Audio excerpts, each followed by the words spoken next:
आदाब, मैं हूं मुनस्सर सिद्दीकी। मेरे साथ हैं Umair Alvi, film and culture critic. उनसे आज हम सबसे पहले बात करेंगे, इंडियन एक फिल्म है सारे जहां से अच्छा, उसके ऊपर। जी Umair, thank you for joining अस।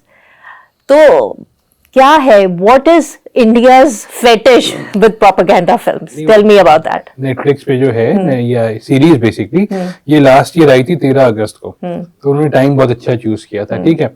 उस वक्त था, मैंने इसको रखा हुआ था कि मैं देखूंगा। मैंने अब देखी धुरंधर के बाद। तो उसको देखने के बाद दो तीन चीजें ऐसी मुझे पता चली हैं जो हमें पहले नहीं पता थी कि 1970s में पाकिस्तान जो था, it was very close to making an atom bomb. लेकिन वो इंडिया ने जो है वो उनका सारे का सारा मलिया मेट कर दिया था, क्योंकि इंडिया जो थी वो बहुत सारे जहां से अच्छा है, ठीक है। फिर उसके बाद ये भी पता चला इसके थ्रू कि पाकिस्तानी जो है वो बहुत ही बेवकूफ लोग हैं, क्योंकि सारे जहां से अच्छा तो इंडिया है।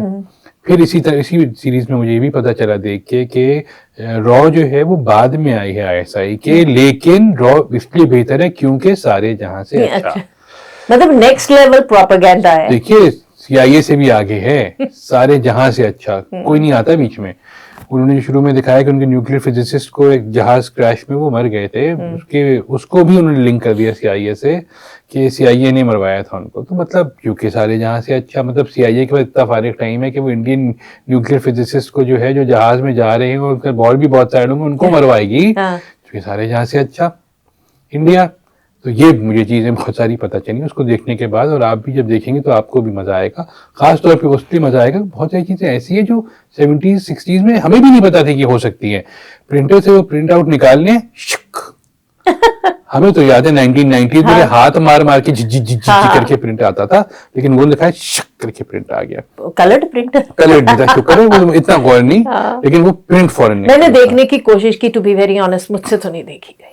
और फिर जुल्फिकार अली भुट्टो उस वक्त 70s में पहले प्रेसिडेंट थे, फिर प्राइम मिनिस्टर हुए। उनको दिखाया है कि वो एक ही डिफीटिस्ट किस्म का आदमी है, जो ईगो बहुत है उनकी और सब कुछ है। तो भाई इतना बुरे थे वो, तो शिमला के बाद जो है उनसे जो है आप इतना इम्प्रेस क्यों हुए थे सब लोग? सही है। अब भुट्टो साहब की पर्सनैलिटी थी धाकड़ किस्म के आदमी थे ना, कि वो कह दिया तो कह दिया, बिल्कुल। यूनाइटेड नेशन में जो कागज फाड़ दिया तो फाड़ दिया, मतलब वो एक उनका स्टाइल था। आप उनकी पॉलिसी से एग्री करें ना करें, बट ये नीचे हैं उस आदमी कैरिस्मा था, यहाँ कुछ भी नहीं था। यहाँ बस कंधे भी नीचे हैं और बस उनको ईगो थी कि मुझे एटम बॉम्ब बनाना है, बस मुझे एटम बॉम्ब बनाना है। तो इस तरह नहीं होता। अपनी प्राइम मिनिस्टर को तो इंदिरा गांधी को जैसा दिखाया अपनी प्राइम मिनिस्टर, जैसे उनसे तो बड़ा कोई था ही नहीं, क्योंकि सारे जहां से अच्छा। लेकिन ये मानना पड़ेगा कि इंदिरा गांधी की पर्सनालिटी तो थी ना, हमारे वाले की कम थी। नहीं कम नहीं थी।